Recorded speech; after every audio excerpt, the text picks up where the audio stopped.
Good afternoon. Hopefully you can hear me. It's such a beautiful day here. I hope it is where you guys are, wherever it is you're listening. I'm currently in Stiffkey.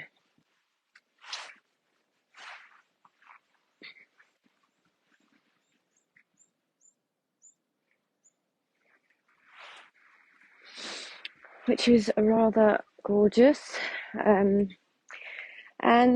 I wanted to take the opportunity to come in and speak to the question that was asked from my Ask Me Anything this week, which was how I'd worked with my own coach around kind of healing from my own trauma. I know, Kaylee, it's amazing here, isn't it? I know. I'm sure you know it here, actually, don't you? It's really peaceful as well. Really peaceful. So yeah, I thought it was a really good question. I wanted to kind of speak to it because a lot of you may or may not be, I'll take it for granted that some of you have come into my community from the Three Principles world, and some of you have come into my community just from me being me and nothing to do with the Three Principles. And so some of you may not know anything about actually my story. If you haven't watched the welcome video, then you won't know anything about me. So in terms of like my trauma, so I'll just do a brief synopsis. There's loads of videos where I speak about my experience of life. My brother and father were in a motorbike accident, and my brother was killed and my father was severely disabled when I was 21. My brother was 18, my father was 48. So that impacted my whole family and was extraordinarily traumatic for me. But interestingly, and I had PTSD from that, post-traumatic stress disorder and chronic anxiety, which I lived with for many, many years. I was 21 when that happened, and I started this sort of healing journey, well, probably 30 years ago, but post my father dying in 2016, what opened up for me was, hi Simone, I haven't got my glasses on so I can't see properly, but it's lovely to see you here, guys. When I started to learn about the Three Principles, which was in 2017, that was the thing that really, really changed my experience. That was the thing that really changed my experience of anxiety, changed my experience of my post-traumatic stress disorder and all of the symptoms around that. And that was incredible for me, and that was a fairly lengthy process.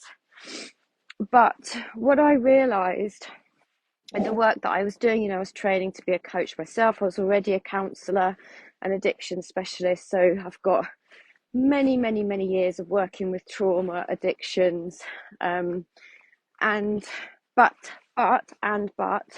hadn't really dealt with my own stuff. I've had many counselors over the years, psychotherapy, CBT. I used to work in that as well. So supervision, mentoring, you name it, I've had it, I've done it. I tried every single modality: meditation, affirmations, law of attraction. I'm a yoga teacher, physical therapist, personal trainer, counselor. Like, I've studied it all and had it all. And nothing was working for me really until I came across the principles, which is the foundation of the work that I teach. It's mega muddy here, guys, super muddy. So I want to give credit to that. However, doing this work as a coach, running your own business, running my own business. This is my second business. I sold my personal training fitness business in Cambridge in 2017. And I started working with this amazing coach who I have interviewed for my podcast a couple of episodes ago.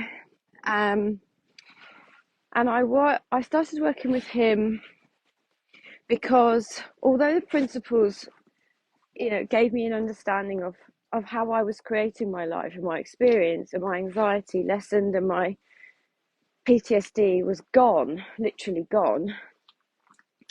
Just from one thought, it was gone, which was amazing, because I'd had those PTSD symptoms from 21 to 47, something like that. But what I'd never realised in all the years and all the work that I've done on myself and with other people was how I had unconscious thought and memory in my body, in my cells, that was reacting and emotionally reactive often to certain energetic types, people, situations. And this started to become apparent to me as I got deeper in my understanding about my own self, deeper in my experience with coaching, and it started to get sort of physical symptoms. Now, how I worked through that was to, with my own coach, deeply take responsibility for, and this is really difficult, and I didn't want to do this. I didn't even know I was doing this. I played a victim card in my life. It was one of my particular flavors.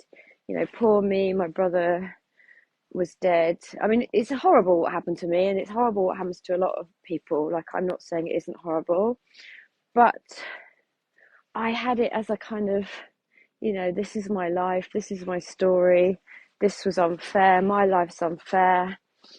And I created this kind of, it's almost like a protector part where these things happened to me, and I had sort of reactions in my body, and it meant that what I had to do was really look very deeply at those situations and those reactivities and those experiences, and in the safety, and this is really important, I had to feel safe enough with my coach, who had done his own work, right?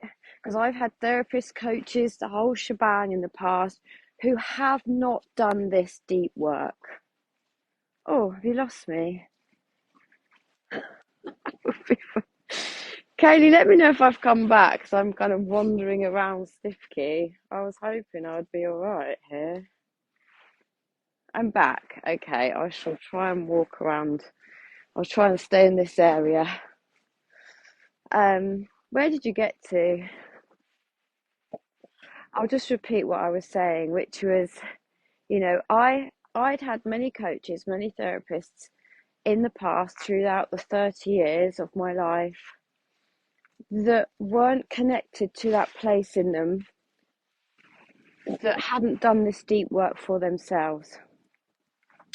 Now, my coach had done this deep work for himself and was able to hold me in the space that I needed to be held to enable my nervous system to settle down and feel safe enough for me to explore this unconscious part of my life, these unconscious thoughts, these unconscious drivers, the unconscious. Oh, I've gone again, have I? Oh, what if I go over here? I'm going to go over here. This might not have been such a great idea. I'm going to go and find a place to sit down. Am I back? I'm back. Right.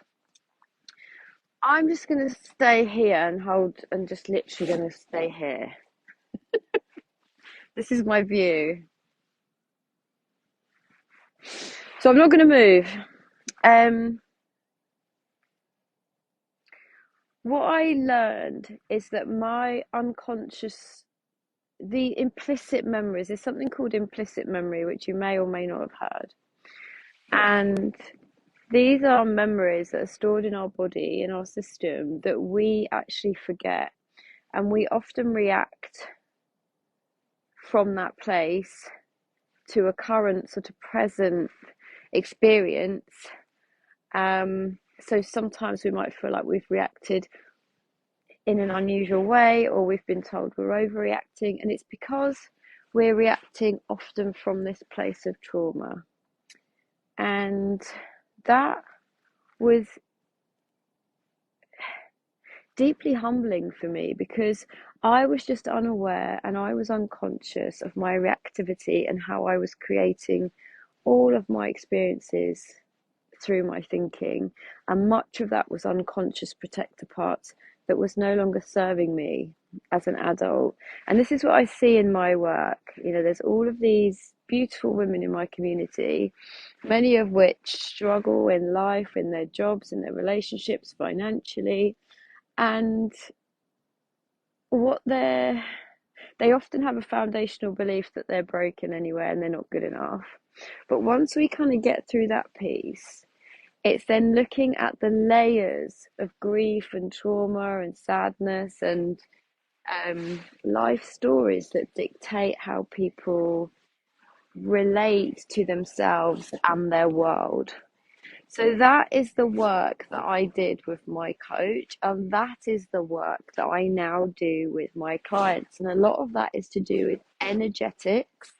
The principles are like the foundational piece, and then the energetics is like a really huge chunk of how I understood what was going on for me in my own body and my own reactivity and my nervous system activation.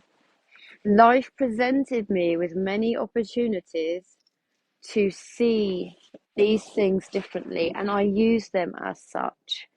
Where before I unconsciously went from one chaotic drama to another chaotic drama, not realizing that I had an opportunity and a choice to view these things differently and see these things differently and take responsibility for my own part in them and my own creation of them. And of course, most people don't want to do that. And I didn't want to do that. I was very happy to blame, my circumstances, my trauma, the people in my life, all of it, and never took responsibility for any of it. But I didn't know how to until I had a really good, wonderful guide, wonderful coach, wonderful teacher who had done that for himself and then was able to provide the same level of care and love for me until I could do it for myself. Many of us are needing parenting. Many of us are products of innocently, no blame or anything like that, but innocently not being parented by adults, but by children themselves who were parented by children themselves, and so on. There's a long line of sort of generational trauma being passed down from one person to another. And it's quite incredible when you think about all of the unconscious thoughts that's driving us. But so many of us don't have that connection because our parents' nervous system was equally activated and didn't know they were safe, so they're reacting and emotionally, they're being activated, and so on and so forth. So as children, you have to prime yourself around your primary caregiver because we need attachment. We're primed and conditioned for attachment because we need to survive. So within that model, what you've got is teeny tiny children kind of, making their way around their parents because they need to attach. And what they want to do is be themselves. And so this work is hugely important. And I don't want anyone to go into like, oh, it's my parents' fault, or shit, I fucked up my children. That's not where I'm going with this. And that's not what I'm saying. I am, without my son's knowledge, course correcting the things that I could have done better had I known better. I didn't know better. There's no point in judging myself. I spent a lifetime judging myself, and I don't want to do that anymore. So with love and kindness and compassion, that is how I treat myself. And that is what I want for you. I hope this was helpful. I need to start moving again because it's bloody freezing here and I might have lost you again anyway. So we'll see what you make of this. If it's okay, I will probably do a longer version when I have some Wi-Fi. See you later.